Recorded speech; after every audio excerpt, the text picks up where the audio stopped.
DMTV, bilile kamalo bana ebele.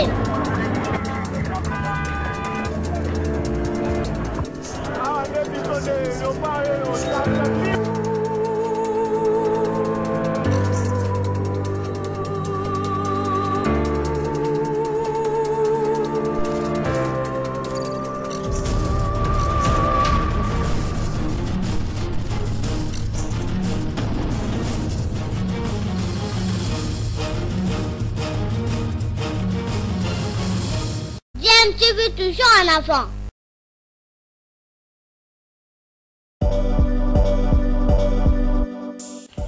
Vous êtes sur DMTV, bonjour ou bonsoir, tout dépend de l'heure à laquelle vous nous suivez. Tout plaisir est pour nous de vous retrouver, mais surtout de savoir que vous êtes nombreux en train de suivre votre chaîne YouTube DMTV. DMTV qui vous propose l'actualité, vous propose également des analyses et des réflexions sur des sujets d'actualité, sur des faits sociaux, tout simplement sur des réalités que nous observons ici chez nous en République démocratique du Congo. En ma qualité de ministre de la Recherche scientifique et innovation technologique, je viens de présenter le projet de loi sur la réserve de la défense nationale.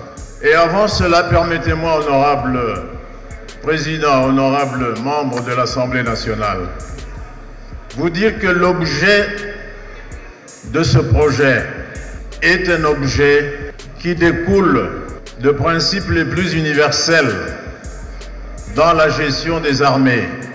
Il n'existe pas une seule armée au monde aujourd'hui qui n'a pas de réservistes.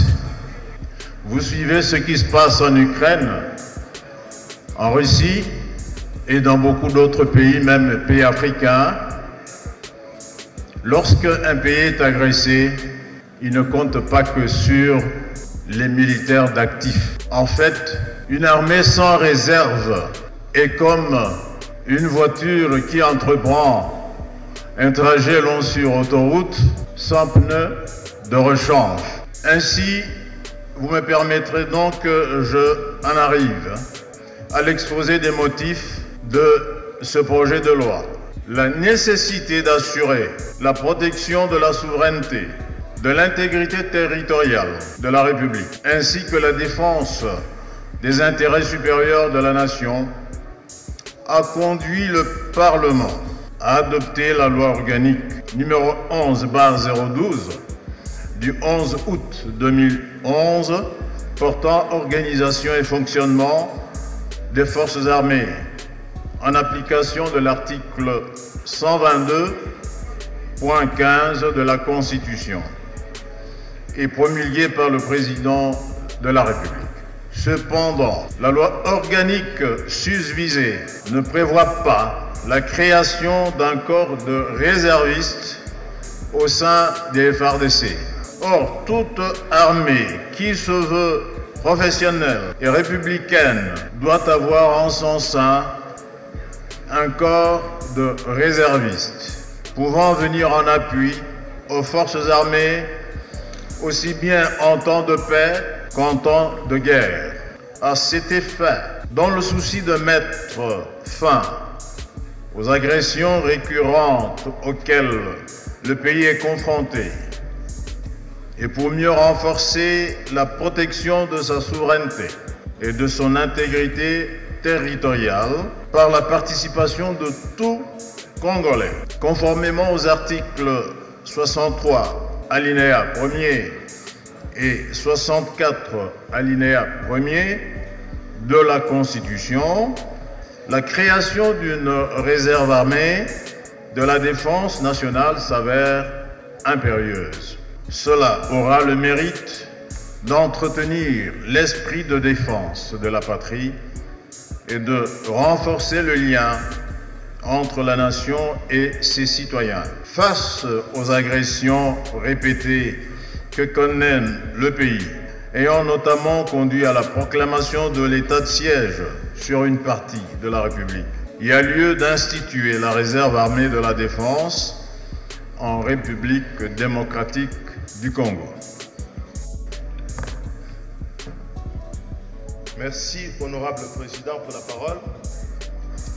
En 3 minutes, difficile de se prononcer sur un sujet aussi important. Mais on va essayer de dire quelque chose. Beaucoup a été dit. Je voudrais juste ici insister sur un fait. C'est que nous ne regardons pas d'où nous venons et les raisons de la débâcle de notre armée. Et à chaque fois, j'ai le sentiment qu'on refait la même chose qui entretient en fait l'échec, l'incapacité de nos forces à pouvoir répondre à leur mission constitutionnelle. Et c'est comme si nous regardions l'histoire juste pour copier l'art de reconstituer les catastrophes du passé. On a commencé d'abord par faire une armée en disant on voulait intégrer. Ensuite, on l'a mixé. Après, on a brassé. Et maintenant, on va faire du panachage. Je crois que cette loi est une loi de capitulation parce que le gouvernement affirme clairement que malgré les moyens qui lui sont consentis et ce qui lui est concédé par la Constitution, il est incapable d'organiser nos forces armées. Et plutôt que de porter l'effort sur la réforme d'une armée dans le cadre d'une cohérence d'action menée à travers le temps, malgré que cela est difficile, je crois que cette réforme va introduire une confusion de plus. Une confusion de plus parce qu'il s'agit, contrairement à ce que j'ai beaucoup entendu, d'une violation de la Constitution. La matière qui concerne l'armée, j'opine, est une matière qui est de nature organique. La loi, la Constitution dit qu'en matière de la défense nationale, l'organisation de nos forces armées relève d'une loi organique, c'est l'article 91. Alors se fonder sur une myriade de dispositions pour justifier ceci n'est pas fondé d'autant plus que la loi, le projet qui est présenté, dit ici qu'on institue au sein des forces armées un corps de réservistes. Ça voudrait dire qu'on touche à une loi organique par le biais d'une loi ordinaire. Mais vous me direz, est-ce que c'est la première fois que l'on viole la Constitution ou qu'on est dans les désordres en matière de législation? Ça ne pose pas problème. Sauf que nous avons affaire ici à un service qui est un service structurant qui aujourd'hui nous interroge sur notre capacité à survivre comme État et comme peuple libre. Et je suis d'ailleurs surpris que le ministre de la Défense, au nom de la continuité du service de l'État, ne soit pas venu pour défendre cette loi et qu'on nous ait renvoyé l'ancien ministre de la Défense. Cela montre peut-être aussi collègue, c'est ça. Un désaccord sur ce point. On a expliqué le principe de la collégialité. Je crois qu'il y a un collègue qui était ici. Ouais, mais le gouvernement, en droit constitutionnel, c'est un organe collégial. Il a dit clairement. Je ne m'adressais pas à vous, j'adressais à la plénière, honorable président. Si vous pouvez avoir l'amabilité de me laisser continuer. Oui, mais sauf que vous ne pouvez parler des choses qui ne sont pas vraies. Sur le plan technique, politiquement vrai. 1 minute supplémentaire. Sur le plan technique, quand vous prenez l'article 2, le point 1 à 3 parle de la réserve militaire qui serait de la réserve opérationnelle. Donc ce qui implique que ceux qui doivent être dans la réserve militaire doivent avoir, conformément d'ailleurs à la Constitution aux usages, une formation militaire préalable. Mais ils sont mélangés avec ceux qui s'engagent dans le cadre d'un engagement volontaire pendant la période de conflit et qui sont repris au point 4.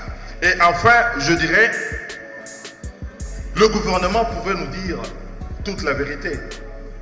Si on veut revenir sur la résolution du Parlement qui refuse d'intégrer les groupes armés dans l'armée, que le gouvernement nous dise qu'ils ont levé cette option plutôt que de se cacher derrière ce texte qui n'a sa place que dans la révision de la loi organique organisant nos forces armées. J'ai dit et je vous remercie. Sur 384 députés qui ont pris part au vote, 384 ont voté oui, aucun n'a voté non, aucun n'a voté abstention. En conséquence, l'Assemblée nationale adopte le projet de loi instituant la réserve armée de la défense de la République démocratique du Congo. Il sera transmis au Sénat pour examen en seconde lecture.